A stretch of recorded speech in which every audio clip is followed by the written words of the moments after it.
ನಮಸ್ತೆ ವೀಕ್ಷಕರೇ. ಚಂಡೆ ಮದ್ದಳೆ ಭಾಗವತಿಕೆಯ ಪ್ರತಿಧ್ವನಿಯಲ್ಲಿ ಜೀವ ತುಂಬಿದ ಕಲಾವಿದ, ರಂಗಸ್ಥಳದ ಪ್ರತಿಪಾದೆಯಲ್ಲಿ ಹೆಜ್ಜೆ ಹಾಕಿದ ಸಾಧಕ. ಇದು ಯಕ್ಷಗಾನ ಕಲಾವಿದರ ಸಾಧನೆಯ ಯಶಸ್ಸಿನ ಕತೆ. ಯಕ್ಷಧ್ರುವ ತಾರೆ. ನಾನು ರಿಶಾಂತ್ ತೋಡಾರ್.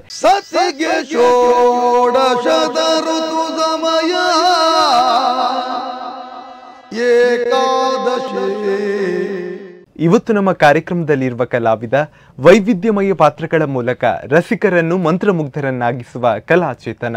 ಕರ್ನಾಟಕ ರಾಜ್ಯೋತ್ಸವ ಪ್ರಶಸ್ತಿ, ಅಂತಾರಾಷ್ಟ್ರೀಯ ಪ್ರತಿಷ್ಠಿತ ಆರ್ಯಭಟ ಪ್ರಶಸ್ತಿ ಪುರಸ್ಕೃತರು, ಹೀಗೆ ಹಲವಾರು ಪ್ರಶಸ್ತಿ ಪುರಸ್ಕಾರಗಳಿಗೆ ಭಾಜನರಾದಂತಹ ಕಲಾವಿದ, ಸರಪಾಡಿದ ಸರ್ಪಿ ಖ್ಯಾತಿಯ ಅಶೋಕ್ ಶೆಟ್ಟಿ ಸರಪಾಡಿಯವರು ನಮ್ಮ ಜೊತೆಗಿದ್ದಾರೆ. ಬನ್ನಿ ಅವರನ್ನ ಕಾರ್ಯಕ್ರಮಕ್ಕೆ ಸ್ವಾಗತಿಸೋಣ ಹಾಗೂ ಅವರ ಯಕ್ಷ ಜೀವನದ ಒಂದಷ್ಟು ಅನುಭವದ ಮಾತುಗಳನ್ನು ಕೇಳ್ಕೊಂಡು ಬರೋಣ. ದಕ್ಷಿಣ ಕನ್ನಡ ಜಿಲ್ಲೆಯ ಬಂಟ್ವಾಳ ತಾಲೂಕು ಸರಪಾಡಿ ಗ್ರಾಮದ ಅಜಿಲ ಮೊಗರು ಎಂಬಲ್ಲಿ ದಿವಂಗತ ಆರುಮುಡಿ ಶ್ರೀ ನಾರಾಯಣ ಶೆಟ್ಟಿ ಹಾಗೂ ಶ್ರೀಮತಿ ಸಂಕಮ್ಮ ಶೆಟ್ಟಿ ದಂಪತಿಗಳ ಪುತ್ರರಾಗಿ ಜನಿಸಿದ ಸರಪಾಡಿ ಅಶೋಕ್ ಶೆಟ್ಟಿಯವರು ಬಾಲ್ಯದಿಂದಲೇ ಕಲೆ ಸಂಸ್ಕೃತಿಗಳಲ್ಲಿ ಆಸಕ್ತಿಯನ್ನು ಹೊಂದಿದ್ರು. ಪ್ರೌಢ ಶಿಕ್ಷಣ ಮುಗಿಸಿದ ನಂತರ 1978ರಲ್ಲಿ ಶ್ರೀ ಕ್ಷೇತ್ರ ಧರ್ಮಸ್ಥಳದಲ್ಲಿ ದಿವಂಗತ ಪಡ್ರೆ ಚಂದು ಅವರ ಮಾರ್ಗದರ್ಶನದಲ್ಲಿ ನಾಟ್ಯಾಭ್ಯಾಸ ಆರಂಭಿಸಿದ ಇವರು ಶ್ರೀ ಕಟೀಲು ಮೇಳದ ಮೂಲಕ ವೃತ್ತಿ ಜೀವನಕ್ಕೆ ಕಾಲಿಟ್ಟರು.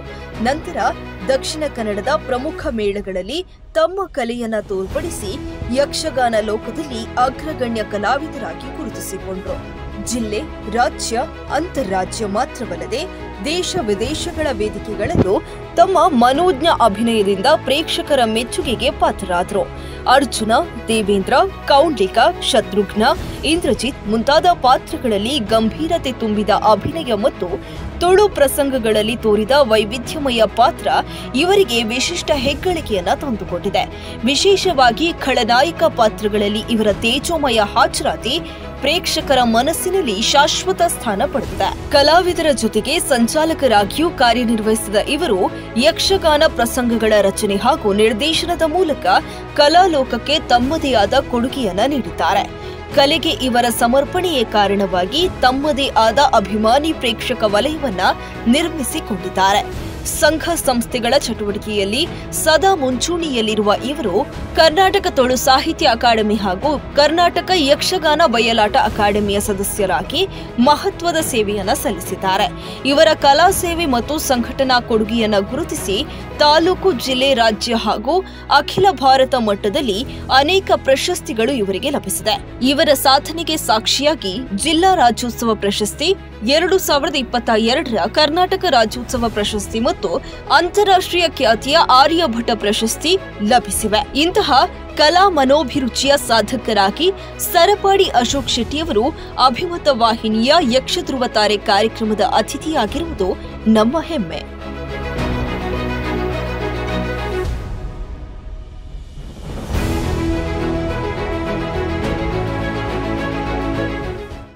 ನಮಸ್ತೆ. ನಮಸ್ಕಾರ. ಹೇಗಿದ್ದೀರಾ ಸರ್? ಆರಾಮ, ಕ್ಷೇಮ. ಹೇಗೆ ನಡೀತಾ ಇದೆ ಜೀವನ? ಜೀವನ ಅಂದರೆ ಹಾಗೆ ಅಲ್ವಾ, ಏರಿಳಿತ, ಕಷ್ಟ ಸುಖ ಸಮ್ಮಿಳಿತವಾದರೆ ಅದು ಜೀವನ ಅಂತ ಹೇಳೋದು. ನಾವು ಗ್ರಹಿಸಿದಂತೆ ಯಾವುದಾಗೋದಿಲ್ಲ. ಹೇಗಾಗಬೇಕು ಅದು ಹಾಗೆ ಆಗ್ತದೆ. ಭಗವದ್ಗೀತೆಯಲ್ಲಿ ಶ್ರೀಕೃಷ್ಣ ಪರಮಾತ್ಮ ಹೇಳಿದ್ದೆ ಅದನ್ನೇ, ಯಾವುದಾಗಬೇಕು ಅದಾಗ್ತದೆ, ಯಾವುದಾಗಬಾರ್ದು ಅದು ಆಗುವುದಿಲ್ಲ. ಹಾಗೆ ನಾವು ಗ್ರಹಿಸಿದಂತೆಲ್ಲ ನಡೀತಾ ಇದೆ ಜೀವನ. ಈಗ ಬಾಲ್ಯದ ಉದ್ಯಾನವನ ಮರಳಿ ಕಟ್ಟೋಣ ಅನ್ನುವ ಹಾಗೆ ನಿಮ್ಮ ಒಂದು ಬಾಲ್ಯ ಜೀವನ ಹೇಗಿತ್ತು ಅನ್ನೋದನ್ನ ಸವಿಸ್ತಾರವಾಗಿ ಹೇಳೋದಾದ್ರೆ? ಬಾಲ್ಯ ಜೀವನ ಅಂದರೆ ಸಹಜವಾಗಿ ನಾನು ಕೃಷಿಕ ಕುಟುಂಬದಿಂದ ಬಂದವ. ಕೃಷಿಯೇ ನಮ್ಮ ಬದುಕಿನ ಜೀವನಾಧಾರ. ಕೃಷಿ ಕಾರ್ಯವನ್ನು ಮಾಡುತ್ತಾ ಅಲ್ಪ ಸ್ವಲ್ಪ ಅಲ್ಲಿ ಶಾಲೆ ತುಂಬ ದೂರ ನನ್ನವ್ರನ್ನ. ಸರಪಾಡಿ ಅಂದರೆ ಅದು 1-2 ಹಳ್ಳ ದಾಟಿ ಹೋಗಬೇಕು ಶಾಲೆಗೆ. ಮಳೆಗಾಲದಲ್ಲಂತೂ ಸಾಧ್ಯವಿಲ್ಲ, ಅಷ್ಟು ನೀರು ಬರ್ತದೆ. ಏನೋ ಇದರ ಮರದ ಪಾಪು ಅಂತ ಹಾಕ್ತಾರೆ, ಅದರಲ್ಲಿ ನಡ್ಕೊಂಡು ಹೋಗಬೇಕು. ಹಾಗೆ ಬಾಲ್ಯದ ಪ್ರಾಥಮಿಕ ಶಿಕ್ಷಣ ಸರಪಡಿ ಶಾಲೆಯಲ್ಲಾಯಿತು. ಅದರ ಜೊತೆಯಲ್ಲಿ ಒಂದು ಮಧ್ಯದಲ್ಲಿ 3 ಹಾಗೂ 4ನೇ ತರಗತಿಯಲ್ಲಿ ಹತ್ತಿರ ಮತ್ತೊಂದು ಶಾಲೆ ಇತ್ತು, ನಡುಮೊಗರು ಕಿರಿಯ ಪ್ರಾಥಮಿಕ ಶಾಲೆ ಅಂತ. ಅಲ್ಲಿ ಶಾಲೆಗೆ ಹೋಗ್ತಿರುವಂತಹ ಸಂದರ್ಭ ಅಲ್ಲೊಬ್ಬರು ಉಡುಪಿಯವರು ಮುಖ್ಯ ಶಿಕ್ಷಕರಾಗಿ ಅಲ್ಲಿ ಬಂದರು. ಅವರು ಈಗಲಿದ್ದಾರೆ. ರಂಗಯ್ಯ ಅಂತ ಅವರ ಹೆಸರು. ಅವರು ಬಡಗುತಿಟ್ಟಿನ ಯಕ್ಷಗಾನದ ಬಗ್ಗೆ ಒಲವಿದ್ದವರು. ಕಲೆ ಅನ್ನೋದು ನೋಡಿ ಎಲ್ಲಿ ಹೋದರೂ ಅದರ ಆ ಚಪಲತೆ ಬಿಡುವುದಿಲ್ಲ ಅನ್ನೋದಕ್ಕೆ ಅವರೇ ನಿದರ್ಶನ. ಅಲ್ಲಿ ಬಂದು ಅಲ್ಲಿ ಕೂಡ ಯಕ್ಷಗಾನ ಆಗಬೇಕು, ನನ್ನ ಶಾಲೆ ಮಕ್ಕಳು ಯಕ್ಷಗಾನ ಕಲಿಬೇಕು ಎನ್ನುವಂಥ ಆಸಕ್ತಿಯಿಂದ ತುಂಬ ಮಂದಿ ಗುರುಗಳನ್ನು ಹುಡುಕಿದ್ರು, ಸಿಗಲಿಲ್ಲ. ಮತ್ತು ಅಲ್ಲಿ ಸಮೀಪದಲ್ಲಿ ನೇತ್ರಾವತಿ ಹೊಳೆ ಇದೆ. ಹೊಳೆ ಆ ದಡದಲ್ಲಿ ಕಡೇಶ್ವಳ್ಳಿ ಅನ್ನುವಂಥ ಒಂದು ಊರು. ಆ ಕಾಲದಲ್ಲಿ ಒಬ್ಬರು ಪ್ರಖ್ಯಾತ ಪುಂಡು ವೇಷಧಾರಿ ಅಂತೆ, ಒಂದು ಕಾಲದಲ್ಲಿ, ಆ ಕಾಲದಲ್ಲಿ ಅಲ್ಲ, ಒಂದು ಕಾಲದಲ್ಲಿ ಪ್ರಖ್ಯಾತ ಪುಂಡು ವೇಷಧಾರಿ ಕಟೀಲು ಮೇಳದ ಕಲಾವಿದರು ಡಿ ಸಂಜೀವ್ ಎನ್ನುವರು ಅಲ್ಲಿ ಇದ್ದಾರೆ ಎನ್ನುವುದನ್ನು ತಿಳಿದು ಅವರಲ್ಲಿ ಹೋಗಿ ಅವರನ್ನು ಈ ಶಾಲೆಗೆ ಬರೆಸಿ ಯಕ್ಷ ಶಿಕ್ಷಣವನ್ನು ಕೊಡುವಂಥ ಒಂದು ವ್ಯವಸ್ಥೆ ಮಾಡಿದರು. ನಾನು ಕೂಡ ಅದರಲ್ಲಿ ಸೇರಿಕೊಂಡೆ. ಒಂದು ತರಗತಿಗೆ 50 ಪೈಸೆಗೆ ಕೊಟ್ಟು ಆ ಕಾಲದಲ್ಲಿ ಅವರಿಂದ ಆರಂಭಿಕ ಪ್ರಾಥಮಿಕ ಶಿಕ್ಷಣ ಯಕ್ಷ ಶಿಕ್ಷಣವನ್ನು ಅವರಿಂದ ಪಡೆದೆ. ಅಂದರೆ ಎಷ್ಟನೇ ಕ್ಲಾಸಲ್ಲಿ ಇದು? 3, 4 ಅಥವಾ 5, 6 ಈ ತರಗತಿ ಒಳಗೆ. ಒಟ್ಟು 7ನೇ ತರಗತಿಗಿಂತ ಮೇಲೆ ಅಲ್ಲಿ ನಮ್ಮ ಪ್ರದೇಶದಲ್ಲೇ ಇಲ್ಲ, ಆಸುಪಾಸಿನಲ್ಲಿ ಇಲ್ಲ. ಮತ್ತು ಹೈಸ್ಕೂಲು ಅಂದರೆ ಅದು ಗಗನಕುಸುಮ. ಯಾರು ಹೈಸ್ಕೂಲು ಮೆಟ್ಟಲು ಹತ್ತುವಂಥ ಪರಿಸ್ಥಿತಿ ಇಲ್ಲ, ಶಾಲೆ ಇಲ್ಲ ಅಲ್ಲಿ ಹತ್ತಿರ. ಸಾಧಾರಣ ಒಂದು 20-22 ಕಿಲೋಮೀಟರ್ ದೂರದ ಬಂಟ್ವಾಳಕ್ಕೆ ಬರಬೇಕು. ಅವಾಗ ಬಸ್ಸಿನ ವ್ಯವಸ್ಥೆ, ವಾಹನದ ಸೌಲಭ್ಯ ಇರಲಿಲ್ಲ. ಇಲ್ಲದಿದ್ದರೆ ನೇತ್ರಾವತಿ ಹೊಳೆ ದಾಟಿ ಮಾಣಿ ಅಂತ, ಪುತ್ತೂರು ಮಾಣಿ, ಅಲ್ಲೊಂದು ಪ್ರೌಢಶಾಲೆ ಇತ್ತು. ಅಲ್ಲಿಗೆ ಬರಬೇಕಿದ್ದರೂ ಹೊಳೆ ದಾಟಿ 5-6 ಕಿಲೋಮೀಟ್ರ್ ನಡಿಬೇಕು. ಹಾಗಾಗಿ ಉನ್ನತ ಶಿಕ್ಷಣ ಪಡೆಯುವಂಥ ಅವಕಾಶ ಆ ಕಾಲದಲ್ಲಿ ಇರಲಿಲ್ಲ.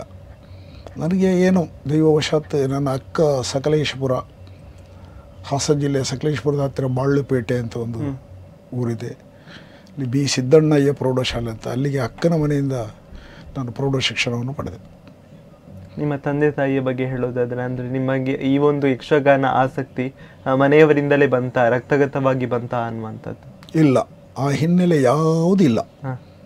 ನನ್ನ ತಂದೆಯವರು ಒಳ್ಳೆ ಮನೆತನದವರು. ಅಮ್ಮುಂಜೆ ಗುತ್ತು ನಾರಾಯಣ ಶೆಟ್ಟಿ ಆರುಮುಡಿ ಅಂತ. ಆರುಮುಡಿ ಅಂದರೆ ಅವರು ಮತ್ತೆ ವಾಸ್ತವ್ಯದಂತಹ ಆ ಮನೆಗೆ ಹೆಸರು ಆರುಮುಡಿ ಮನೆ ಅಂತ. ತಾಯಿ ಅಲ್ಲೇ ನಮ್ಮ ಮಣಿನಾಲ್ಕು ಗ್ರಾಮದ ಮುನ್ನಲಾಯಿ ಗುತ್ತು ಅಂತ, ಅದು ನಮ್ಮ ತರವಾಡು ಮನೆ. ಆ ತಾಯಿಯ ಹಿನ್ನೆಲೆ ಅದು. ನನ್ನ ವಂಶದಲ್ಲಿ ಅಂದರೆ ನನ್ನ ಕುಟುಂಬದಲ್ಲಿ ಯಾರು ಯಕ್ಷಗಾನಕ್ಕೆ ಸಂಬಂಧಪಟ್ಟಾಗೆ ಯಾರೂ ಇರಲಿಲ್ಲ. ನನ್ನ ತಾಯಿಗೆ ಯಕ್ಷಗಾನ ನೋಡುವ ಆಸಕ್ತಿ ಇತ್ತಂತೆ, ಏನೋ ಅದು ನನಗೆ ಸೆಳೆತ ಆ ಕಾರಣದಿಂದ ಬಂದಿರ್ಬೋದು ಅಂತ ಕಾಣುತ್ತದೆ. ಹಾಗೆ ಯಕ್ಷಗಾನ ಇಲ್ಲಿ ನಡುಮಗುರು ಶಾಲೆಯಲ್ಲಿ ಕಲಿತ ಮೇಲೆ ಅಲ್ಲೊಂದು ಪಾತ್ರ ನಿರ್ವಹಣೆ ಮಾಡುವಂಥ ಅವಕಾಶ ಸಿಕ್ಕಿದ್ದು. ಸಣ್ಣ ಪಾತ್ರ, ಆರಂಭದಲ್ಲಿ ಕಾಲಿಗೆ ಗೆಜ್ಜೆ ಕಟ್ಟಿದ್ದು. ಯಾವ ಪಾತ್ರವನ್ನು ನಿಭಾಯಿಸಿ? ಅದು ಪೌರಾಣಿಕ ವಿರಾಟ ಪರ್ವ ಅಂತ ಪ್ರಸಂಗದ ಹೆಸರು. ವಿರಾಟ ಗೋಗ್ರಹಣ, ಅದರಲ್ಲಿ ಒಬ್ಬ ಗೋಪಾಲಕರ ಪಾತ್ರ. ಏನು ಮಾತಾಡಲಿಕ್ಕೆ ಇಲ್ಲ, ಜೊತೆಯಲ್ಲಿ ಪ್ರಮುಖ ಹಾಸ್ಯಗಾರರ ಜೊತೆಯಲ್ಲಿ ನಾವು ಹೋಗಲಿಕ್ಕೆ, ವನಪಾಲಕರು. ಆರಂಭದಲ್ಲಿ ನಾನು ಗೆಜ್ಜೆ ಕಟ್ಟಿದ್ದು ಆ ಪಾತ್ರದ ಮೂಲಕ. ಮತ್ತು ಹೈಸ್ಕೂಲ್ ಆಯಿತು. ಹೈಸ್ಕೂಲು 9ರಿಂದ ತೇರ್ಗಡೆಯಾಗಿ 10ನೇ ತರಗತಿಗೆ 1-2 ತಿಂಗಳು ಎಲ್ಲ ಹೋಗಿದ್ದೇನೆ ಅಷ್ಟೇ. ಒಂದು ರಜೆ ಸಿಕ್ಕಿತ್ತು, ರಜೆಯಲ್ಲಿ ಊರಿಗೆ ಬಂದೆ. ಉದಯವಾಣಿ ಪತ್ರಿಕೆಯಲ್ಲಿ ಧರ್ಮಸ್ಥಳದ ಪರಮಪೂಜ್ಯ ವೀರೇಂದ್ರ ಹೆಗ್ಡೆಯವರು ನಡೆಸಿದಂತಹ ಮಂಜುನಾಥ ಸ್ವಾಮಿ ಲಲಿತಾ ಕಲಾಕೇಂದ್ರ ಅಲ್ಲಿ ಅರ್ಜಿ ಕೊಟ್ಟು, ಅಲ್ಲಿ ಅವ್ರ ಒಂದು ಪರೀಕ್ಷೆ ಇತ್ತು. ಪೂರ್ವರಂಗದ ಬಗ್ಗೆ ಏನಾದರೂ ನಮಗೆ ಎಷ್ಟು ಅದರಲ್ಲಿ ಏನಾದರೂ ಅನುಭವ ಉಂಟಾ ಅಂತ ನೋಡಲಿಕ್ಕಾಗಿ ಒಂದು ಪರೀಕ್ಷೆ. ಅಲ್ಲಿ ಪುರಾಣದ ಪುಸ್ತಕ ಕೊಡ್ತಾರೆ, ಅದನ್ನು ವಾಚಿಸಬೇಕು. ಅಂದರೆ ಇವನ ಕಂಠ ಹೇಗುಂಟು, ಮತ್ತು ಆಡು ಭಾಷೆ ಹೇಗುಂಟು, ನಿರರ್ಗಳವಾಗಿ ಮಾತಾಡ್ತಾನೋ ಇತ್ಯಾದಿ ಪರೀಕ್ಷೆ ಎಲ್ಲ ಆಗ್ತದೆ. ಮತ್ತು ಏನಾದರೂ ಮೊದಲು ನಾವು ಕಲ್ತದ್ದಿದ್ದರೆ ಅದನ್ನು ಕುಣಿದು ತೋರಿಸಬೇಕು. ಈ ಎಲ್ಲ ಪರೀಕ್ಷೆಯಲ್ಲಿ ತೇರ್ಗಡೆ ಆದೆ. 1 ವರ್ಷ ಪೂರ್ತಿ ಧರ್ಮಸ್ಥಳ ಲಲಿತಾ ಕಲಾಕೇಂದ್ರದಲ್ಲಿ ಯಕ್ಷ ಶಿಕ್ಷಣವನ್ನು, ಯಕ್ಷ ಗುರು ದ್ರೋಣರೆಂದೇ ಪ್ರಖ್ಯಾತಿ ಪಡೆದಂಥ ಒಬ್ಬರು ಮಹಾನ್ ಕಲಾವಿದರು. ಅವರು ಕಟೀಲು ಮೇಳದಲ್ಲಿ ಇದ್ದರು ತುಂಬ ವರ್ಷ. ಪಡ್ರೆ ಚಂದು ಅಂತ, ಅವರಿಂದ ಪರಿಪೂರ್ಣವಾದಂತಹ ಅವರಲ್ಲಿ ಎಷ್ಟುಂಟು ಅದನ್ನೆಲ್ಲ ಹೇಳಿಕೊಟ್ಟಿದ್ದಾರೆ, ಅಷ್ಟನ್ನು ಜೀರ್ಣಿಸಿಕೊಂಡಿದ್ದೇನೆ. ಕೃಷಿ ಮೂಲದಿಂದ ಬಂದವರು ತಾವು. ಹಾಗಿರುವಾಗ ಈ ಒಂದು ಯಕ್ಷಗಾನದ ಸೆಳೆತ ಹೇಗಾಯಿತು ಅನ್ನುವಂಥದ್ದು? ಸೆಳೆತ ನೋಡಿ, ಅದು ಹೇಗೆ ಬರ್ತದಂದರೆ ಅದು ಕ್ಷಣಿಕವಾದಂಥ ಒಂದು ವಿಚಾರ ಇರ್ಬೋದು. ನಾನು ಯಕ್ಷಗಾನದ ಬಗ್ಗೆ ಎಷ್ಟು ಆಸಕ್ತನಾಗಿದ್ದೆ ಅಂದರೆ, ನಮ್ಮೂರಿನ ಸರಪಾಡಿ ಪ್ರಾಥಮಿಕ ಶಾಲೆ ಹೋಗ್ತಿದ್ದೆ ಅಂತ ಹೇಳಿದೆ ಅಲ್ಲ, ಅಲ್ಲಿ ಶಾಲೆ ಪಕ್ಕದಲ್ಲಿ ದೊಡ್ಡ ಮಾವಿನ ಮರ ಇತ್ತು. ಈಗ ಕಡ್ದಿದ್ದಾರೆ, ಅದು ತೆಗೆದಿದ್ದಾರೆ. ಆ ಮರಕ್ಕೆ ಸರಪಾಡಿಯಲ್ಲಿ ಯಕ್ಷಗಾನ ಮೇಳ, ಆವಾಗ ಡೇರೆ ಮೇಳಗಳಿತ್ತು, ಅದು ಬರುವಾಗ ಒಂದು ಪೋಸ್ಟರ್ ಹಚ್ಚುವ ಕ್ರಮ ಇತ್ತು ಮರಕ್ಕೆ. ಮರ ಅಂದರೆ ಮನುಷ್ಯರ ಕೈಗೆ ಸಿಕ್ಕದಷ್ಟು ಎತ್ತರದಲ್ಲಿ, ಇಂಥ ಮೇಳ, ಇಂಥ ದಿನಾಂಕದಂದು, ಇಂಥ ಸ್ಥಳದಲ್ಲಿ, ಇಂಥ ಪ್ರಸಂಗ ಅಂತ ಹೇಳಿ ಒಂದು ಪೋಸ್ಟರ್ ಹಚ್ಚುವ ಕ್ರಮ ಇತ್ತು. ನಾನು ಶಾಲೆ ಹೋಗ್ತಿರ್ಬೇಕಾದ್ರೆ ಅದನ್ನು ನೋಡಿದೆ. ಆಗಲೇ ಒಂದು ರೀತಿಯ ಆಕರ್ಷಣೆ, ಆ ಪೋಸ್ಟರ್ನಲ್ಲೇ ಒಂದು ರೀತಿಯ ಆಕರ್ಷಣೆ ಆಗಿ ನನಗೆ ನನ್ನ ಮನಸ್ಸಿಗೆ ಪರಿಣಾಮ ಕೊಟ್ಟಿತು. ಶಾಲೆಗೆ ಹೋದೆ. ಶಾಲೆಯಲ್ಲಿ ಮಧ್ಯದಲ್ಲಿ ಬಿಡು ಇರ್ತದಲ್ಲ, ಆಟದ ಹೊತ್ತೆಲ್ಲ, ಆ ಸಂದರ್ಭದಲ್ಲೂ ಬಂದು ಈ ಪೋಸ್ಟರನ್ನು ನೋಡೋದು, ಒಮ್ಮೆ ಕಣ್ಣು ತುಂಬಿಸಿಕೊಂಡು ಹೋಗೋದು, ದಿನಗಣನೆ ಮಾಡೋದು, ಕ್ಷಣಗಣನೆ ಮಾಡೋದು, ಯಾವಾಗ ಆಟ ಬರ್ತದೆ ಮೇಳ, ಆಟ ನೋಡಬೇಕು. ಆ ಪೋಸ್ಟರಲ್ಲೇ ಅಷ್ಟು ಆಸಕ್ತಿ ನನಗಿತ್ತು. ಅದೇ ಅಂಕುರಿಸ್ತಾ ಯಕ್ಷಗಾನದ ಸೆಳೆತಕ್ಕೆ ಅದೂ ನಾಂದಿ ಆಯಿತು ಅಂತ ಹೇಳ್ಬೋದು. ಆದಮೇಲೆ ಪ್ರೌಢ ಶಿಕ್ಷಣ ನಂತರ ನೀವು ಕಲೆಯನ್ನೇ ನಿರಂತರವಾಗಿ ತೊಡಗಿಸಿಕೊಳ್ತೀರಾ. ಕಲೆಯೇ ಜೀವನ ಅಂತ ಹೇಳಿ ನಿರ್ಧರಿಸಿದ ಕ್ಷಣ ಹೇಗಿತ್ತು ಸರ್? ನೋಡಿ, ಶಾಲೆಯಲ್ಲಿ ಹೈಸ್ಕೂಲು ಜೀವನ, ಶಾಲೆ ಹೋಗ್ತಿರುವಂಥ ಸಂದರ್ಭ, ಅಲ್ಲೇ ಸಮೀಪದಲ್ಲಿ ಅಲ್ಲೂ ಕೂಡ ಒಬ್ಬರು ನಮ್ಮ ಕಾರ್ಕಳದ ನಕ್ರೆ, ಬಿಪಿನ್ ಚಂದ್ರಪಾಲ್ ಅಂತ ಅವರ ಹೆಸರು, ಅವರು ಈಗಲಿದ್ದಾರೆ ಕಾರ್ಕಳದ ನಕ್ರೆಯಲ್ಲಿ. ಅವರು ಬಾಗಿ ಎನ್ನುವಂತಹ ಒಂದು ಊರಿನ ಶಾಲೆ ಮುಖ್ಯ ಅಧ್ಯಾಪಕರಾಗಿದ್ದರು. ಅದು ಪ್ರಾಥಮಿಕ ಶಾಲೆ. ನಾನು ಹೋಗ್ತಿದ್ದದ್ದು ಬಾಳುಪೇಟೆ ಸಿದ್ದಣ್ಣಯ್ಯ ಪ್ರೌಢಶಾಲೆ ಅಂತ. ಇವರು ಬಾಗಿಯಲ್ಲಿ ಪ್ರಾಥಮಿಕ ಶಿಕ್ಷಣ ಶಾಲೆಯಲ್ಲಿ ಮುಖ್ಯ ಉಪಾಧ್ಯಾಯರು, ಬಿಪಿನ್ ಚಂದ್ರಪಾಲ್ ನಕ್ರೆ. ಅಲ್ಲಿ ಅವರು ಕೂಡ ಯಕ್ಷಗಾನದ ಆಸಕ್ತರು. ಅಲ್ಲಿ ಸ್ಥಳೀಯ ಯುವಕರನ್ನೆಲ್ಲ ಊಟ ಮಾಡಿ ವರ್ಷಕ್ಕೆ ಒಂದು ಬಾರಿ ಯಕ್ಷಗಾನ ಪ್ರದರ್ಶನ ಮಾಡೋದು. ಕೆಲವು ಕಲಾವಿದರನ್ನು ಊರಿಂದ ತರಿಸೋದು, ಕೆಲವು ಸ್ತ್ರೀ ಪಾತ್ರ, ಪ್ರಧಾನ ಪಾತ್ರಗಳನ್ನು ಮಾಡೋದಕ್ಕೆ ಅಲ್ಲಿ ಅವರ ತರಬೇತುಗೊಳಿಸೋಕ್ಕೆ ಕಷ್ಟ ಆಗ್ತದೆ ಅನ್ನೋ ಕಾರಣಕ್ಕಾಗಿ ಊರಿನಿಂದ ಭಾಗವತರನ್ನು, ಚೆಂಡೆಯವರನ್ನು, ಪ್ರಧಾನ ವೇಷಧಾರಿಗಳನ್ನು ಊರಿಂದ ಕರೆಸುವುದು. ಒಂದು ದಿನ ಪ್ರಧಾನ ಸ್ತ್ರೀ ಪಾತ್ರಧಾರಿ ಕೈ ಕೊಟ್ಟರು, ಬರಲಿಲ್ಲ ಅವರು. ವೇಷಭೂಷಣಗಳೆಲ್ಲ ಬಂತು, ಉಳಿದ ಕಲಾವಿದರು ಬಂದರು. ಸ್ತ್ರೀ ವೇಷ ಮಾಡುವವರು ಆ ದಿವಸ ಬರಲಿಲ್ಲ. ಪ್ರಸಂಗವು ಪ್ರಧಾನ ಪ್ರಸಂಗ ಇದು ಯಾವುದು, ಕುಮಾರ ವಿಜಯ ಪ್ರಸಂಗ. ಅದರಲ್ಲಿ ಸ್ತ್ರೀ ಪಾತ್ರ ಪ್ರಧಾನವಾಗಿರುವಂಥದ್ದು ಶಚಿದೇವಿ, ದೇವೇಂದ್ರನ ಹೆಂಡತಿ ಶಚಿ. ಆ ಪಾತ್ರ ಮಾಡಬೇಕಾದವರು ಬರಬೇಕಿತ್ತು, ಅವ್ರು ಬರಲಿಲ್ಲ. ಒಟ್ಟು ತಬ್ಬಿಬ್ಬಾದ್ರು ಇವರು, ಯಾರಲ್ಲಿ ಮಾಡಿಸೋದು. ಸ್ತ್ರೀ ಪಾತ್ರವನ್ನೆಲ್ಲ ಹಾಗೆ ಎಲ್ಲರೂ ಮಾಡಲಿಕ್ಕೆ ಆಗೋದಿಲ್ಲ. ಸ್ವಲ್ಪ ಒಳ್ಳೆ ಸ್ಫುರದ್ರೂಪಿ ಆಗಿರಬೇಕು, ಮತ್ತು ಹಾವಭಾವ, ಸ್ವಲ್ಪ ಹೆಣ್ಣಿನ ಇದು ಭಾವನೆ ಎಲ್ಲ ಇದ್ದರೆ ಆ ಪಾತ್ರಕ್ಕೆ ಒಂದು ಪೋಷಣೆ ಸಿಗ್ತದೆ, ಔಚಿತ್ಯ ಆಗ್ತದೆ. ನಾನು ಆವಾಗ ಹೆಚ್ಚಿನ ಅಂಶ, ನನಗೆ 15 ವರ್ಷ ದಾಟಿ 16ಕ್ಕೆ ನಾನು ಕಾಲಿಡ್ತಾ ಇದ್ದೇನೆ. ಆ ಪ್ರಾಯ ನನ್ನದು. ಅವ್ರು ಹೇಳಿದರು, ಯಾವ ಮಾಡೋದು, ಶಚಿ ಪಾತ್ರವನ್ನು ನೀನು ಅಶೋಕ ಮಾಡು ಅಂತ ಹೇಳಿದರು. ನಾನು ಮಾಡೋದಿಲ್ಲ ಅಂತ ಹೇಳಿದೆ. ನನ್ನಿಂದ ಸ್ತ್ರೀ ಪಾತ್ರ ಮಾಡಲಿಕ್ಕೆ ಆಗಲಿಕ್ಕಿಲ್ಲ, ಇಲ್ಲ ನೀನೇ ಮಾಡಬೇಕು. ನಾನು ಮಾಡೋದಿಲ್ಲ ಅಂತ ಹೇಳೋದಕ್ಕೆ ಇನ್ನೊಂದು ಕಾರಣ ಇದೆ. ನನಗೆ ಆವಾಗ ಚಿಗುರು ಮೀಸೆ ಬರ್ತಾಯಿತ್ತು ಆರಂಭದಲ್ಲಿ. ಆ ಪ್ರಾಯದಲ್ಲಿ ಚಿಗುರು ಮೀಸೆ, ಸ್ತ್ರೀ ಪಾತ್ರ ಮಾಡಬೇಕಿದ್ರೆ ಅದು ಮೀಸೆ ತೆಗಿಬೇಕು. ನಾನು ಹೇಳಿದೆ, ಮೀಸೆ ತೆಗೆದು ನಾನು ವೇಷ ಮಾಡೋದಿಲ್ಲ ಅಂತ ಹೇಳಿದೆ.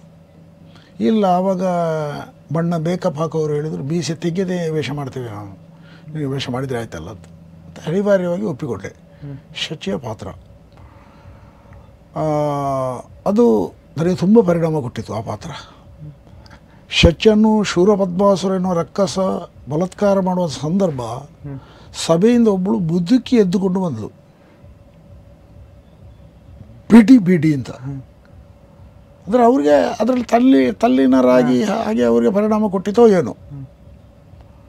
ಮಾರು ದಿವಸ ಎಲ್ಲರೂ ನನ್ನನ್ನು ಭಾರಿ ಚಂದ ಮಾಡಿದ್ದು ಅಂತ ಹೊಗಳಿದರು. ಅದು ಮತ್ತಷ್ಟು ನನಗೆ ಉತ್ತೇಜನ, ಪ್ರೋತ್ಸಾಹ ಸಿಕ್ಕಿದಂತಾಯಿತು. ಅಲ್ಲಿಂದ ಒಂದು ಧರ್ಮಸ್ಥಳ ಯಕ್ಷಗಾನ ಕೇಂದ್ರಕ್ಕೆ ಸೇರಿದೆ. ಅದೊಂದು ವಿಶೇಷ ಅನುಭವ ಅಂತ. ಆ ಅನುಭವ ಮತ್ತು ನನ್ನ ಬದುಕಿನಲ್ಲಿ ಏನೋ ಒಂದು ಬದಲಾವಣೆ ತರುವುದಕ್ಕೆ ಅದೆಲ್ಲ ಪೂರಕವಾದಂಥ ಕಾರಣ ಇರ್ಬೋದು ಅಂತ ನಾನು ಭಾವಿಸ್ತೇನೆ. ಅದಾದ್ಮೇಲೆ ಯಾವ ಮೇಳಕ್ಕೆ ಹೋಗ್ತೀರಾ ಸರ್? ಯಾವ ಮೇಳದಿಂದ ನಿಮ್ಮ ಒಂದು ಯಕ್ಷಪಯಣವನ್ನು ಆರಂಭಿಸ್ತೀರಿ? ನಾನು ಕಟೀಲ್ ಮೇಳಕ್ಕೆ ಸೇರಿದ್ದು. ಕಟೀಲ್ ಮೇಳದಲ್ಲಿ ಸೇವಾಟಕ್ಕೆ ಹೋದೆ. ಅಲ್ಲಿ ಯಾವುದು ಎಂತ ಹೇಳ್ತಾರೆ, ಡೌರು ಅಂತ ಹೇಳ್ತಾರೆ. ಡೌರು ಅಂದರೆ ಕೋಡಂಗಿ ಪಾತ್ರ ಅಂತ, ಅದನ್ನು ಡೌರು ಅಂತ ಹೇಳ್ತಾರೆ, ಕೋಡಂಗಿ ಅಂತಲೂ ಹೇಳ್ತಾರೆ. ಯಕ್ಷಗಾನ ಆರಂಭ ಆಗುವಾಗ ರಂಗಸ್ಥಳಕ್ಕೆ ಮೊದಲು ಬರುವ ಪಾತ್ರಗಳು ಅದು ಎರಡು. ಒಂದೇ ರೀತಿಯ ಬಿಳಿ ಅಂಗಿ ಹಾಕಿಕೊಂಡು, ಬಿಳಿ ಪೈಜಾಮ ಹಾಕಿಕೊಂಡು, ತಲೆಗೊಂದು ಸುತ್ತಿಕೊಂಡು, ಸೊಂಟಕ್ಕೊಂದು ಕಟ್ಟಿಕೊಂಡು, ಅದು ಯಕ್ಷಗಾನ ರಂಗಸ್ಥಳ ಅಂದರೆ ಅದೊಂದು ತೆರೆದ ವಿಶ್ವವಿದ್ಯಾನಿಲಯ. ಖಂಡಿತ. ಅಲ್ಲಿಂದ ಆರಂಭ ಆಗಬೇಕು. ಒಬ್ಬ ಯಕ್ಷಗಾನ ಕಲಾವಿದ ಕೋಡಂಗಿ ಪಾತ್ರದಿಂದ ತೊಡಗಿ, ಆಮೇಲೆ ನಿತ್ಯ ವೇಷ, ಮುಖ್ಯಸ್ತ್ರೀ ವೇಷ, ಕಸೆ ವೇಷ, ಹೀಗೆ ಅದು ಒಂದೊಂದು ಹಂತ. ಅದರಲ್ಲಿ ಮುಂದುವರಿದ ಭಾಗ ಮತ್ತೆ ಪಾತ್ರ ಮಾಡೋದು, ಸಣ್ಣ ಪುಟ್ಟ ಪಾತ್ರ ಮಾಡೋದು, ಆ ಪಾತ್ರಕ್ಕೆ ನ್ಯಾಯವನ್ನು ಕೊಡೋದು. ನ್ಯಾಯ ಕೊಡೋದಂದರೆ ಆ ಪಾತ್ರ ಚೆನ್ನಾಗಿ ನಿರ್ವಹಣೆ ಮಾಡಿದರೆ ಭಾಗವತರು ಅವನಿಗೆ ಮತ್ತೊಂದು ಅದಕ್ಕಿಂತ ಹೆಚ್ಚಿನ ಜವಾಬ್ದಾರಿ ಪಾತ್ರ ಕೊಡ್ತಾರೆ. ಹಾಗೆ ಹಂತ ಹಂತವಾಗಿ ಒಬ್ಬ ಕಲಾವಿದನಲ್ಲಿರುವಂಥ ಪ್ರತಿಭೆಗಳು ಹೊರತೆಗೆಯುವುದಕ್ಕೆ ಮತ್ತು ಅವನು ಪಕ್ವವಾಗುವುದಕ್ಕೆ ಅದೆಲ್ಲ ಅವಕಾಶಗಳು ಮೇಳದಲ್ಲಿ ಆ ಒಂದು ವ್ಯವಸ್ಥೆ ಇದೆ. ಎಷ್ಟು ವರ್ಷಗಳ ಅನುಭವ ಆಯಿತು ಸರ್ ಯಕ್ಷಗಾನದಲ್ಲಿ? ನನಗೆ 50 ವರ್ಷ ಆಯಿತು. 50 ವರ್ಷ ಅನುಭವ. ನಿಮ್ಮ ಒಂದು ನಡೆದು ಬಂದ ಹಾದಿಯನ್ನು ಮೆಲುಕು ಹಾಕೋದಾದರೆ ಹೇಗೆ ಅನಿಸ್ತಾ ಇದೆ ಸರ್? ಯಕ್ಷಗಾನದಲ್ಲಿ ತುಂಬ ಕಷ್ಟಪಟ್ಟಿದ್ದೇನೆ. ತುಂಬ ಅಂದರೆ ತುಂಬ ಕಷ್ಟಪಟ್ಟಿದ್ದೇನೆ. ಹೊತ್ತಿಗೆ ಸರಿಯಾಗಿ ಊಟ ಇಲ್ಲ. ಆಟದ ಮೇಳ ಅಂದರೆ ಮುಂದೂರಿಗೆ ಹೋಗಬೇಕು ಆ ಕಾಲದಲ್ಲಿ. ಆವಾಗ, ಈಗ ಬಿಡಿ, ಈಗೆಲ್ಲ ವ್ಯವಸ್ಥೆ ಇದೆ. ಹೊತ್ತಿಗೆ ಊಟ ಇಲ್ಲ, ನಿದ್ದೆ ಮಾಡೋದಕ್ಕೆ ಜಾಗ ಇಲ್ಲ ಸರಿಯಾದ. ಆಟ ಆಡಿಸೋರು ಯಾವುದೋ ಒಂದು ಹಾಳು ಬಿದ್ದ ಭಜನ ಮಂದಿರವನ್ನು 1 ವರ್ಷ ಗುಡಿಸದೆ ಆಗದೇ ಇರುವಂತಹ ದೇವಸ್ಥಾನ ಗೋಪುರವನ್ನು, ಎಲ್ಲೋ ಒಂದು ಹಳೆಯ ಮನೆ ಮಾಳಿಗೆಯನ್ನು ತೋರಿಸ್ತಾರೆ. ಅದರಲ್ಲಿ ಒಂದಷ್ಟು ಧೂಳು ಹಿಡಿದಿರ್ತದೆ. ಅದನ್ನು ಶುದ್ಧಗೊಳಿಸಿ ನಾವಲ್ಲಿ ನಿದ್ದೆ ಮಾಡಬೇಕು. ಸ್ನಾನ ಮಾಡಬೇಕಾದ್ರೆ ನೀರಿರುವುದಿಲ್ಲ, ನೀರನ್ನು ಹುಡುಕಿಕೊಂಡು ಹೋಗಬೇಕು. ಇಲ್ಲಿ ಹಳ್ಳ ಇದೆ, ಇಲ್ಲಿ ತೋಡು ಇದೆ, ಇಲ್ಲಿ ಕೆರೆ ಇದೆ, ಇಲ್ಲಿ ಬಾವಿ ಇದೆ, ಸೇದಬೇಕು. ಅದರ ಜೊತೆಯಲ್ಲಿ ಒಬ್ಬ ಹಿರಿಯ ಕಲಾವಿದರು ಜೊತೆಯಲ್ಲಿದ್ದರೆ ಅವರಿಗೂ ಸ್ನಾನಕ್ಕೆ ನೀರು ಸೇದಿಕೊಡಬೇಕು. ಇಂಥದ್ದು ಅದು ಕಷ್ಟ ಏನು ಅಂತ ಹೇಳಿದರೆ ಅದು ಅನುಭವಿಸಿ ಮುಗಿದೋಗಿದೆ ಅದು. ಆ ಬಳಿಕ ಬರ್ತಾ ಬರ್ತಾ ಬರ್ತಾ ಪರಿವರ್ತನೆ ಜಗದ ನಿಯಮ, ಎಲ್ಲ ಬದಲಾವಣೆ ಆಯಿತು, ಎಲ್ಲ ವ್ಯವಸ್ಥೆಗಳಾಯಿತು. ಈಗ ಕಲಾವಿದರು ರಾಜೋಪಚಾರವನ್ನು, ರಾಜಬಾಧ್ಯತೆಯನ್ನು ಪಡೆದ ರೀತಿಯಲ್ಲಿ ಬದುಕುವುದಕ್ಕೆ ಅವಕಾಶ ಈಗ ಬೇಕಾದಷ್ಟು ಸಿಕ್ಕಿದೆ. ಈಗ ಸುಖ ಜೀವನ. ಈಗ ಬಂದ ಕಲಾವಿದರು ಈಗ ಕಷ್ಟ ಅಂದರೆ ಏನು ಅಂತ ಗೊತ್ತಿರಲಿಕ್ಕಿಲ್ಲ. ನಾವು ಅವರಲ್ಲಿ ಹೇಳಿದರೂ ಅವರಿಗೆ ಅದೊಂದು ಪರಿಣಾಮ ಕೊಡೋದಿಲ್ಲ. ಅಂದರೆ ನಾವು ಅನುಭವಿಸಿ ಹೇಳೋದು, ಅವ್ರಿಗೆ ಅದರ ಅನುಭವ ಇಲ್ಲ, ಅವ್ರಿಗೆ ಅಗತ್ಯವಿಲ್ಲ. ಅಷ್ಟು ಕಾಲ ಬದಲಾಗಿದೆ. ಕಷ್ಟವಿತ್ತು, ಸುಖವೂ ಪಡೆದಿದ್ದೇನೆ, ನೆಮ್ಮದಿಯೂ ಇದೆ, ಕೀರ್ತಿಯೂ ಬಂದಿದೆ ಯಕ್ಷಗಾನದಲ್ಲಿ. ಅದೆಲ್ಲ ತೃಪ್ತಿ ಇದೆ. ತದನಂತರ ವಿವಿಧ ಮೇಳಗಳಲ್ಲಿ ನೀವು ಸೇವೆಯನ್ನು ಸಲ್ಲಿಸ್ತೀರಾ. ಕಟೀಲ್ ಆಗಿರ್ಬೋದು, ಕದ್ರಿ ಆಗಿರ್ಬೋದು, ಹೀಗೆ ಬೇರೆ ಬೇರೆ ಮೇಳಗಳಲ್ಲಿ ಸೇವೆಯನ್ನು ಸಲ್ಲಿಸ್ತೀರಾ. ನಿಮಗೆ ಯಾವ ಒಂದು ಮೇಳ ಬಹುದೊಡ್ಡ ಪಾಠವನ್ನು ಕಲಿಸಿತು ಅನ್ನುವಂಥದ್ದು? ನೋಡಿ, ಪಾಠ ಅಂದರೆ ಇದು ಪಾಠಶಾಲೆಯೇ. ನಾನು ಆವಾಗಲೇ ಉಲ್ಲೇಖ ಮಾಡಿದೆ, ಇದೊಂದು ವಿಶ್ವವಿದ್ಯಾನಿಲಯ. ಯಕ್ಷಗಾನ ರಂಗ ವೇದಿಕೆ ಆದರೆ ಅದು ತೆರೆದ ವಿಶ್ವವಿದ್ಯಾಲಯ. ಅನುಭವ ದಿನದಿಂದ ದಿನಕ್ಕೆ ನಾವು ಎಷ್ಟು ಅದನ್ನು ಸಾಧನೆ ಮಾಡ್ತೇವೋ ಅದು ಸಿದ್ಧಿ ಆದ ಹಾಗೆ. ತೃಪ್ತಿ ಅನ್ನುವುದು ಆದರೆ ಅಲ್ಲಿಗೆ ಮುಗಿಯಿತು. ಕಲಾವಿದರಿಗೆ 4 ಜನ ಬಂದು ಹೊಗಳಿದ್ರು ಹೇಳಿದ ತಕ್ಷಣ ನಾನೀಗ ತುಂಬ ಮೇಲ್ಮಟ್ಟದಲ್ಲಿ ಇದ್ದೇನೆ ಅನ್ನೋ ಒಂದು ಅಹಂ ತಲೆಗೆ ಹತ್ತಿದ್ರೆ ಹೋಯ್ತು ಅಲ್ಲಿಗೆ. ನಾನು ಇನ್ನೂ ಕಲೀಲಿಕ್ಕೆ ಉಂಟು. ಯಕ್ಷಗಾನ ಅಂದರೆ ಇದು ಆಳ ಅಗಲ ವ್ಯಾಪ್ತಿ ಬೀರಿದಂತಹ ಒಂದು ಕ್ಷೇತ್ರ ಇದು ಯಕ್ಷಗಾನ. ಸರ್ವಾಂಗ ಸುಂದರ ಕಲೆ ಅಂತ ಹೇಳಿ ಸರ್ವಾಂಗ ಸುಂದರ ಒಂದು ವಿಷಯ ಉಂಟಲ್ಲ, ಇದರಲ್ಲಿ ಕಲ್ತಾಯ್ತು ಅಂತ ಹೇಳುವಾಗಿಲ್ಲ. ಎಲ್ಲ ವಿಭಾಗಗಳಲ್ಲೂ ಇನ್ನೂ ಕಲೀಲಿಕ್ಕೆ ಉಂಟು. ಪರಿಪೂರ್ಣತೆ ಎನ್ನುವುದು ಇದರಲ್ಲಿ ಅಷ್ಟು ಸುಲಭದಲ್ಲಿ ಬರುವಂಥದ್ದಲ್ಲ. ಹಾಗಾಗಿ ಬೇರೆ ಬೇರೆ ಮೇಳಗಳಲ್ಲಿ ಬೇರೆ ಬೇರೆ ಸಂದರ್ಭಗಳಲ್ಲಿ ನಾನು ವೇಷಧಾರಿಯಾದೆ. ಆಮೇಲೆ ನಾನು ಸ್ವಲ್ಪ ಕಾರಕವಾದಂಥ ಹೆಜ್ಜೆಯನ್ನಿಟ್ಟು ಮೇಳವನ್ನೇ ಮಾಡಿದೆ, ಸ್ವಂತ ಮೇಳವನ್ನೇ. ಮೇಳ ಮಾಡಿ ಒಂದು 13 ವರ್ಷ ಮೇಳವನ್ನು ನಡೆಸಿದೆ. ಈ ಒಂದು ಮೇಳ ಮಾಡುವಂತಹ ಕಲ್ಪನೆ ಹೇಗೆ ಬಂತು ಸರ್? ಅದು ನೋಡಿ, ಸಾಧನ ಕ್ಷೇತ್ರದಲ್ಲಿ ಯಾವುದು ಮಾಡಬಾರ್ದು ಅಂತ ಇಲ್ಲ. ಒಬ್ಬ ಕಲಾವಿದನಾಗಿ ಅವರ ಜೀವನ ಪೂರ್ತಿ ಹಾಗೆ ಇರುವುದಿದೆ. ನಾವು ಯಾಕೆ ಒಂದು ಮೇಳ ಮಾಡಬಾರ್ದು? ಒಂದು ನಮಗೆ ಸವಾಲದು. ಸವಾಲನ್ನು ಸ್ವೀಕರಿಸಿದಾಗ ನಾವು ಮುಂದುವರಿಯೋದಕ್ಕೆ ಸಾಧ್ಯ ಉಂಟು. ಇಲ್ಲ ಇದ್ದದ್ರಲ್ಲಿ ಸಾಕು ಅಂತ ಹೇಳಿ ಅಲ್ಲಿ ಮುಗೀತು. ಏನೋ ಸಾಧನೆ ಮಾಡಬೇಕಲ್ಲ ಈ ಕ್ಷೇತ್ರದಲ್ಲಿ, ಆ ಉದ್ದೇಶದಿಂದ. ನನ್ನ ಹಿಂದಿನವರು ಕೆಲವರು ಹಾಗೆ ಮಾಡಿದ್ದಾರೆ. ಆದರೆ ಒಂದು ದುರಂತ ಏನಂದರೆ, ಒಬ್ಬ ಕಲಾವಿದ ಮೇಳ ಮಾಡಿದರೆ ಆ ಮೇಳವನ್ನು ಉಳಿಸಿಕೊಳ್ಳುವುದಕ್ಕೆ ಕಷ್ಟ. ಕಾರಣ ಸಹ ಕಲಾವಿದರ ಸಹಕಾರ ಸಿಗುವುದಿಲ್ಲ. ನನ್ನ ಜೊತೆಯಲ್ಲಿ ಒಬ್ಬ ಪಾತ್ರಧಾರಿ, ವೇಷಧಾರಿ, ಅವನಿಗೆ ನಾನು ಮೇಳದ ಯಜಮಾನ ಆದ ಮೇಲೆ ಅವರನ್ನು ಹಾಗೆ ಬೇಕಾಬಿಟ್ಟು ಬಿಡೋದಕ್ಕಾಗೋದಿಲ್ಲ. ನಾನು ಸ್ವಲ್ಪ ಅವನಲ್ಲಿ ಹತೋಟಿ ಸಾಧಿಸಬೇಕು. ಅಂದರೆ ಇದರ ಚೌಕಟ್ಟು ಮೀರಿ ಹೋಗಬಾರ್ದಲ್ಲ. ಆದರೆ ಅವನಿಗೆ ನಾನು ಸಲಿಗೆಯ ವ್ಯಕ್ತಿ. ಒಟ್ಟಿಗೆ 4-5 ವರ್ಷ ನಾವು ಒಟ್ಟಿಗೆ ಇದ್ದವರು ಅಂತ ಹೇಳಿ ಅವನಿಗೆ ಸಲಿಗೆ ಬರ್ತದೆ. ಆ ಸಲಿಗೆ ದುರುಪಯೋಗ ಆಗ್ತದೆ. ಯಜಮಾನನಾದವ ಜವಾಬ್ದಾರಿ ಇರೋದರಿಂದ ಅವ ಆ ಸಲಿಗೆಯನ್ನು ದುರುಪಯೋಗ ಆಗಲಿಕ್ಕೆ ಬಿಡಬಾರ್ದು. ಬಿಟ್ಟರೆ ಹೋಯ್ತು ಅಲ್ಲಿಗೆ. ಬಿಡದೇ ಇರಬೇಕಾದ್ರೆ ಸ್ವಲ್ಪ ಗಟ್ಟಿ ಮಾತಾಡಬೇಕು. ಗಟ್ಟಿ ಮಾತಾಡಿದರೆ ಅವನಿಗೆ ಬೇಸರ ಆಗ್ತದೆ. ಅವ ಹೇಳ್ತಾನೆ ಅವನ ಮೇಳ ಬೇಡ ಅಂತ ಹೇಳಿ. ಹೀಗೆಲ್ಲ ಅದು ಸಹಜ. ಅದನ್ನೆಲ್ಲ ಅನುಭವಿಸುವಂಥ ಯೋಜನೆ ಇದ್ದುಕೊಂಡೇ ಮಾಡಿತ್ತು. 13 ವರ್ಷ ಮಾಡಿದೆ. ಮತ್ತು ಕಷ್ಟ ಸಾಯಿತು. ಕಷ್ಟ ಆದ್ದರಿಂದ ಮತ್ತು ಮೇಳ ನಿಲ್ಲಿಸಿದೆ. ಯಕ್ಷಗಾನವೇ ಸಾಕು ಅಂತೇಳಿ ಒಂದು 5-6 ವರ್ಷಗಳಿಂದ ನಾನು ತೀರ್ಮಾನ ಮಾಡಿ ಇನ್ನು ಮೇಳಕ್ಕೆ ಹೋಗುವುದಿಲ್ಲ ಅಂತೇಳಿ ಒಂದು ನಿರ್ಧಾರ ಯಾಕೆ ಮಾಡಿದ್ರಿ ಸರ್? ವಾತಾವರಣವು ಹಾಗಿತ್ತು. ಯಕ್ಷಗಾನಕ್ಕೆ ಅಷ್ಟು ಬೇಡಿಕೆ ಇರಲಿಲ್ಲ. ಯಕ್ಷಗಾನ ಆಡಿಸುವ ಸಂಘಟಕರು ಇಲ್ಲ. ಕಲೆ ಎನ್ನುವುದು ಇನ್ನೊಬ್ಬರ ಪ್ರೋತ್ಸಾಹದಿಂದ ನಡೆಯುತ್ತದೆ. ಯಕ್ಷಗಾನ ಇನ್ನೊಬ್ಬರ ಪ್ರೋತ್ಸಾಹ ಸಹಕಾರ ಬೇಕು. ಪ್ರೋತ್ಸಾಹ ಎಲ್ಲ ಕಡಿಮೆ ಆಯಿತು. ಮೇಳಗಳೆಲ್ಲ ಸ್ಥಗಿತ ಆಯಿತು. ಡೇರೆ ಮೇಳಗಳೆಲ್ಲ ನಾವೆಲ್ಲ ವಿಜೃಂಭಿಸಿದ್ದು ಡೇರೆ ಮೇಳಗಳಲ್ಲಿ. ಅದೆಲ್ಲ ನಿಂತ ಮೇಲೆ ಇನ್ನು ಏನು ಮಾಡೋದು ಅಂಥೇಳಿ, ಬೇಡ ಇನ್ನು ಸಾಕು ಅಂಥೇಳಿ ಮನೆಯಲ್ಲಿದ್ದೆ. ಮತ್ತು ಸಸಿದ್ಲು ಭಗವತಿ ಮೇಳದ ಸಂಚಾಲಕರು, ವ್ಯವಸ್ಥಾಪಕರು ಅವರು ಬಂದು 1 ವರ್ಷದ ಮಟ್ಟಿಗೆ ಬರಬೇಕು ಅಂತ ಹೇಳಿದರು. ನಮ್ಮ ಮೇಳಕ್ಕೆ ಈ ವರ್ಷ 20ನೇ ವರ್ಷ, ನೀವು 1 ವರ್ಷ ತಿರುಗಾಟ ಮಾಡಬೇಕು.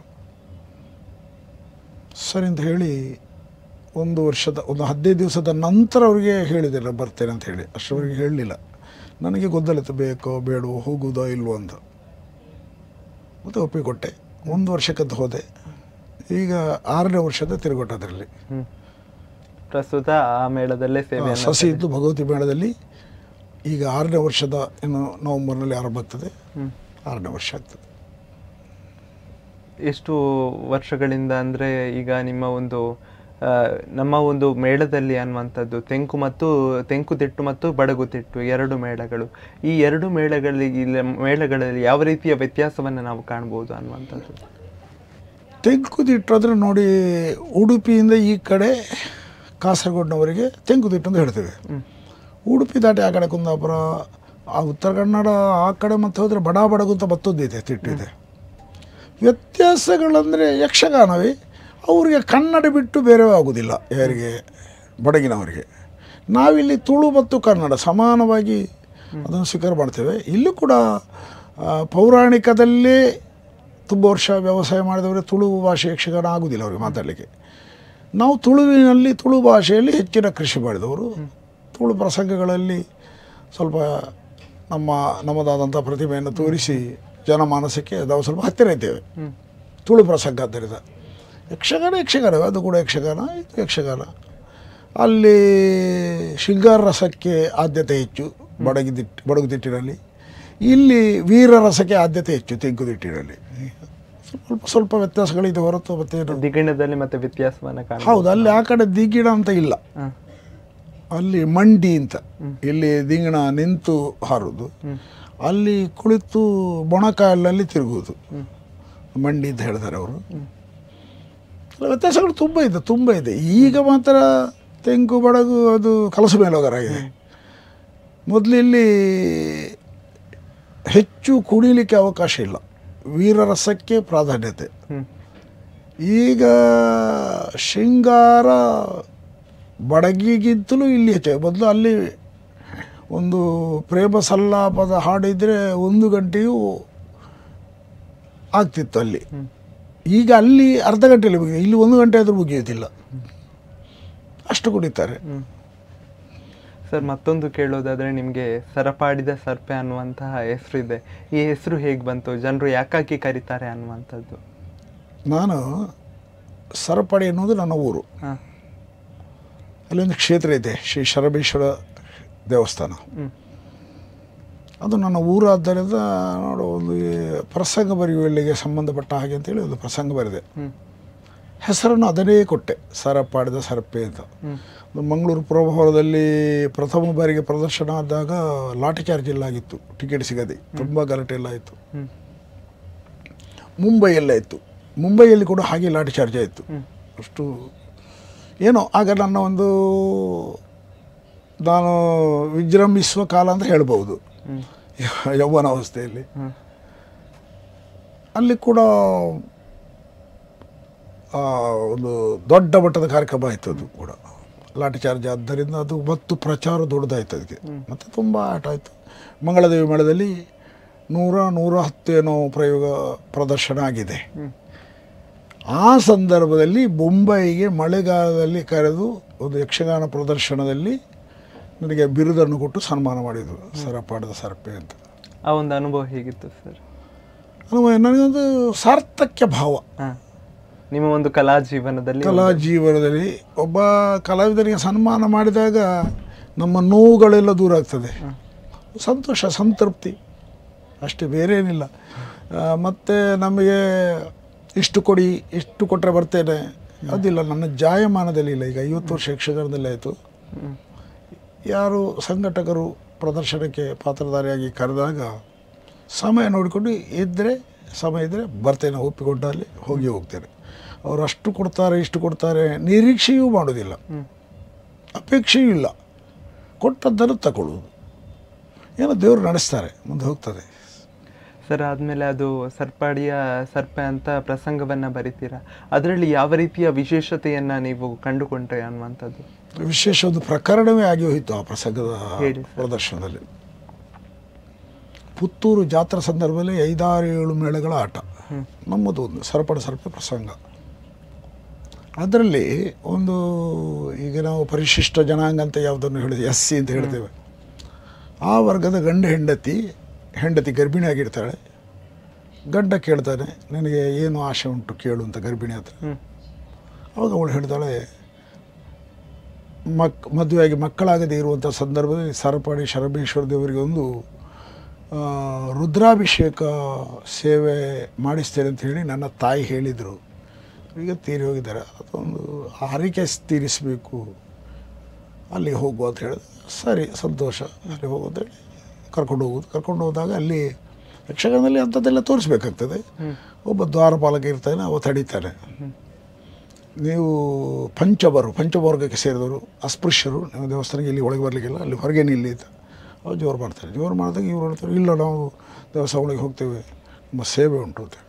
ಆಗೋದಿಲ್ಲ ಹೋಗ್ತೇವೆ ಅನ್ನೋಂಥ ಸಂಘರ್ಷ ಮಾತಾಗ್ತದೆ.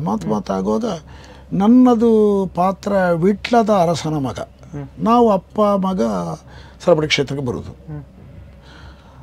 ಬರುವಾಗ ಇಲ್ಲಿ ಸಂಘರ್ಷ ಆಗ್ತಾ ಇರ್ತದೆ ಇವರೊಳಗೆ, ಯಾರು ದ್ವಾರಪಾಲಕನಿಗೆ ಮತ್ತು ಇವರಿಗೆ, ಈ ಪಂಚಮರು ಅವರಿಗೆ.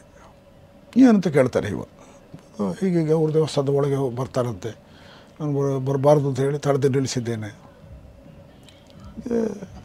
ಇವ ನನ್ನ ಪಾತ್ರದ ಖಳನಾಯಕ, ನಾನು ಜೋರು ಮಾಡ್ತೇನೆ, ಹೋಗಬಾರ್ದು, ಸಂಪ್ರದಾಯ ಇಲ್ವೋ, ಇಲ್ಲಿ ಒಂದು ಕ್ರಮ ಇಲ್ವೋ, ಹಿಂದಿನವ್ರು ಮಾಡಿದ ಪದ್ಧತಿ ಅಲ್ವೋ, ನೀವೆಲ್ಲ ಬರಲಿಕ್ಕೆ ಇಲ್ಲಿ ಒಳಗೆ ಬರಲಿಕ್ಕಿಲ್ಲ, ಅಲ್ಲಿ ದೂರದಲ್ಲಿ ನಿಲ್ಲಬೇಕು ದೇವಸ್ಥಾನ.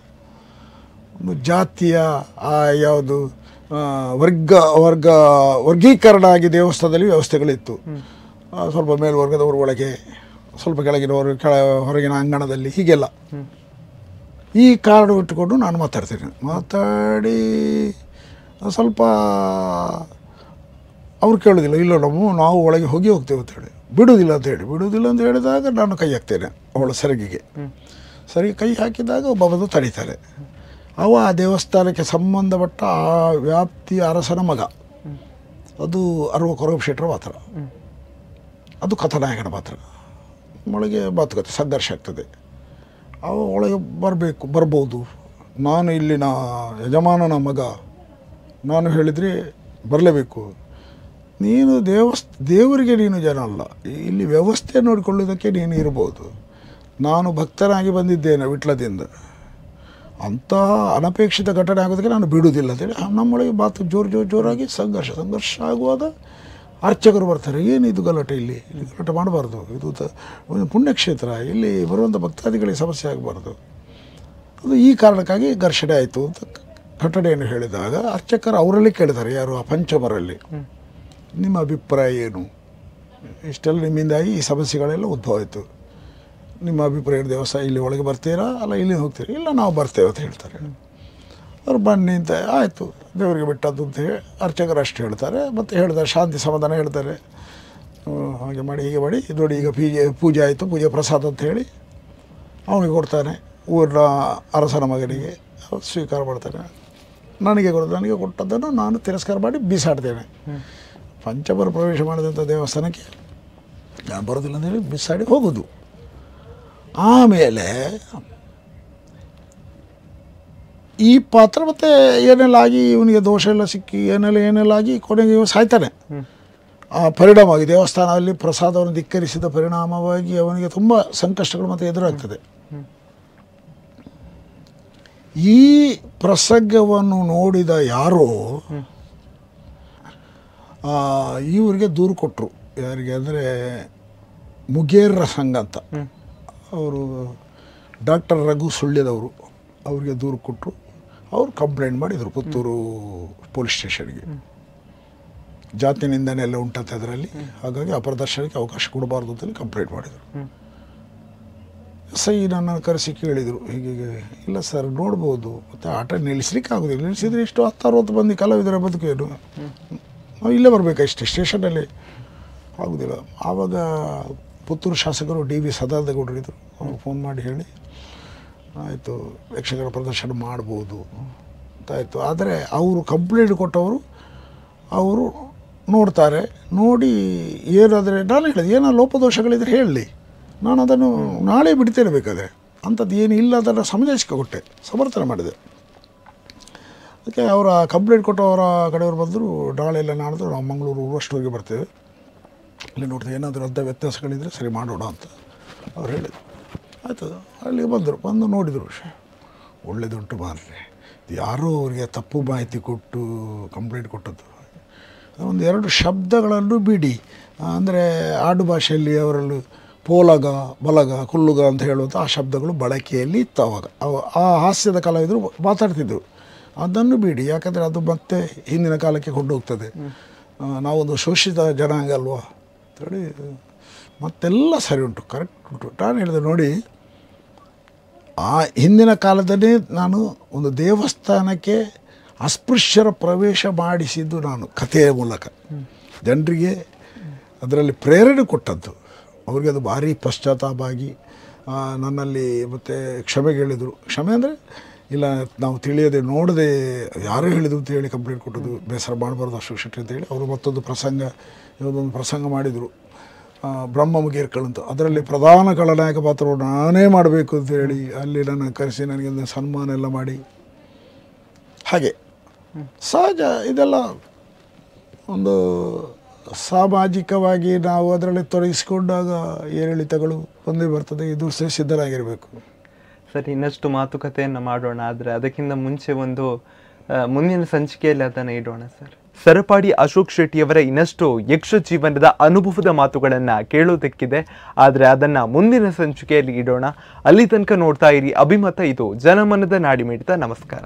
ಸತಿಗೆ ಷೋಡಶದ ಋತು ಸಮಯ ಏಕಾದಶಿ